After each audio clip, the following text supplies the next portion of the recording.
জয় নিতাই, জয় গৌর, জয় রাধা ব্রজমোহন। নিতাই চাঁদের অশেষ কৃপায় আশা করছি তোমরা সকালে সবাই খুব ভালো আছো। আমিও গুরু গোবিন্দের কৃপায় খুব ভালো আছি। এটা হচ্ছে দ্বাদশীর দিন, ভোগ দর্শন করো সকলে। আর আগামীকাল একাদশী আছে, অদ্বৈত সপ্তমীর পরের যে একাদশী, এটা সেই দ্বাদশীর ভোগ।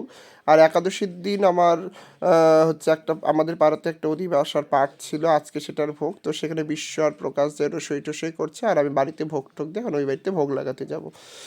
তো সকালে ডালিয়া ভোগ হয়ে যাওয়ার পরে প্রসাদ পাওয়া হয়েছে, এটা মধ্যাহ্নে ভোগ হয়ে গেল। আমার 10টার মধ্যে ভোগ হয়ে গেছে, এখন আমি ওই বাড়ি থেকে পারস করে ভোগ লাগাবো, ওদের মোটামুটি রসই হয়েই গেছে। তো আমি ওই বাড়িতে এসে পারস করা শুরু করে দিয়েছি, আর ভোরবেলায় এসে বিশ্ব এখানে অর্চন করেছে, আর আমি বাড়িতে অর্চন করেছি।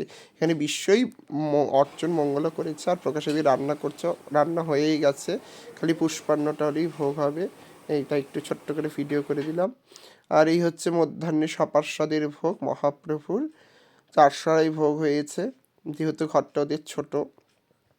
তো আর ভোগে যাওয়ার পরে সকলেই ভোগ দর্শন করেছে, তোমরাও সকলে ভোগ দর্শন করো। তার মধ্যে আবার একটু আরতি একটু দর্শন করো সকলে।